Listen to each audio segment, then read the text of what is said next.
What's up, everybody? Dog 1985. There's levels to this. All right, guys, check this out. So, yesterday I finally finished Spider-Man Remastered on the PS5.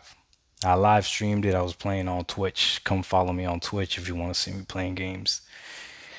Just so that you know, though, when I'm on Twitch, I'm not really doing any console war stuff. I'm actually playing games, okay? So if you want to see me play games, you come to Twitch. If you want the console war content, this is where you at, okay? With that being said, let's go ahead and talk trash about PlayStation. I'm kidding. So I finished Spider-Man. It's just Spider-Man. I finished Spider-Man Remastered on the PS5, and it was a good game. I enjoyed it, especially after playing something like Ninja Gaiden, where you really have to focus on what you're doing, and it really takes skills to play that game. Playing something like Spider-Man was very casual, very easy, but enjoyable. It was not challenging at all, but it's okay. The game did what it was intended to do, which was keep me entertained, and yeah, I enjoyed the game. From a graphical standpoint, the game to me looked beautiful. From a technical standpoint, it ran amazing. I played half of it on my monitor, had 120 frames, and that was crazy smooth. It was fluid. The gameplay was beautiful. Then I switched and put it on my 4K 60 TV and played it on there, and same thing in performance mode. I didn't do the ray tracing, but still ran beautiful, looked great, enjoyed the game. Okay, so I would definitely recommend it. Still feel salty about having to pay the $20 to get the remastered version because I feel like I would have enjoyed the regular version if it had a 60 frames per second mode, which Sony could have easily done, in my opinion. I don't see why they couldn't have. But regardless, I enjoyed the game. It was only a $20 upgrade. It's not like The Last of Us where you got to pay $70 for the upgrade. But regardless. But this is what Spider Man had me thinking.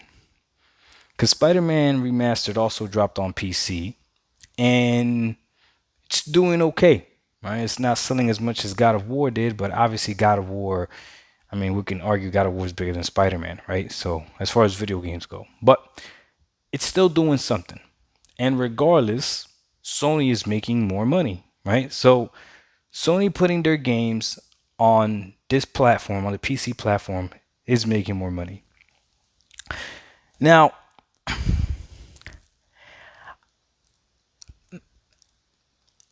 I don't know if there's a PC gamer out there that would have purchased the PS5 just to buy Spider-Man Remastered so that they could play it day and date instead of waiting for it to come to PC. At this point, it's safe to say most people that play on PC, if they don't have a PS5 by now or a PlayStation 4 by now, they're probably going to be okay waiting for that game to come to PC to play it. So I don't understand why Sony wouldn't drop their games day and date on PC for the same price. Because I'm gonna say vice versa, the same thing. At this point, if you're a PlayStation owner, you understand that all these games will eventually come to PC. And even if they did drop day and date on PC, if you play on PlayStation, I highly doubt you're just going to cross over and go to PC just like that.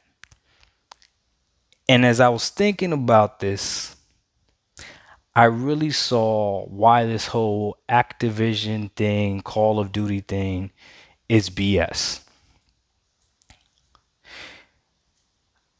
I personally believe that Sony can make a game that will compete with Call of Duty. Not that will beat it, but that will compete with Call of Duty. Because if Call of Duty gets taken off the Xbox, I mean off the PlayStation, and goes exclusively to the Xbox, the only people that'll make that transition straight to Xbox and not worry about PlayStation are going to be those people that only play Call of Duty. The people that only play Call of Duty.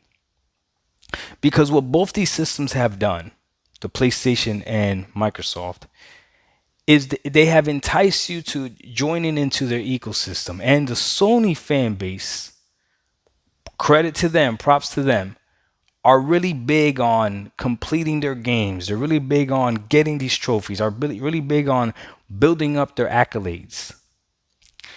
They're not going to trade all the hard work they've done from the PS3 era, PS4 era, now the PS5 era, to then switch over to Xbox and possibly have a quote unquote low gamer score just for the Call of Duty. They won't. They won't. If anything, Microsoft making Call of Duty exclusive to the Xbox, the only thing it does is that it assures that the hardcore PlayStation fan that wants to play Call of Duty has to buy an Xbox or will play it on a PC. That's the only thing. But I don't think Call of Duty itself will actually take too many sales console wise from the actual Xbox. That's if we believe in the logic that PlayStation fans are actual gamers. And that's where this gets interesting. Because Spider-Man Remastered affirms something to me. It is the perfect game for a casual player to play. See, Fornatron, shout out to you, Fornatron. He mentioned about the first 45 minutes of God of War, which I'm going to do that live on stream and see how much gameplay is actually in the first 45 minutes of God of War. But he mentioned things about quick prompts and all this other stuff. And in this game, Spider-Man Remastered, again, even though I enjoyed it, there was plenty of times where it was press R1 and L and R2 at the same time here. Press square at the right time here. Press circle at the right time here. Tap square fast right now so you can stop the car from flipping over on you. There's even a few parts where you have to move the left joystick to this circle and then press R1 to shoot a web at someone that's holding a gun to a hostage. And what's interesting about that is that in the game, you can actually aim and shoot a web. Why wouldn't that have been part of that gameplay sequence? Because they want it to be accessible to the casual gamer. The PlayStation 5 is made to appeal the masses in the way of its games. The Xbox is made to appeal to the masses in the way of its ecosystem. Sony's realizing that. I believe, though, however, that even with the loss of Call of Duty, which is not going to happen because Microsoft already said that's going to be on both platforms, but we'll see how long they do that. You know, these companies lie. I believe that Sony's all right. Sony's okay. These games, these non-challenging games that are just there for the enjoyment, the cinematics are beautiful, they're great, right? This is what drives a PlayStation. This is the identity of the PlayStation. The cinematic style blockbuster games. That's what drives it. The specific prompt games.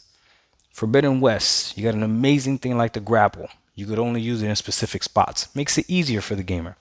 The gamer looks around, oh, there's a yellow vent. Those are the only vents that I can use my grapple. Even if there's a vent there that's gray, I can't use it on that one. I could use it on the yellow vent. It's not something like Halo Infinite, where your grapple you could use to attack different posts however you may want. Plenty of different ways. But that's okay. PlayStation, more for casual type gamers. Xbox PC, other type of gamers, hardcore sweater knitters. Spider-Man taught me that. But I enjoyed it. And at the end of the day, That's all that matters. So let me know what you guys think. I said a lot in this video, a lot, few things to unpack there, but I think I'm on to something. Doc Dog 1985, there's levels to this. We out. Peace.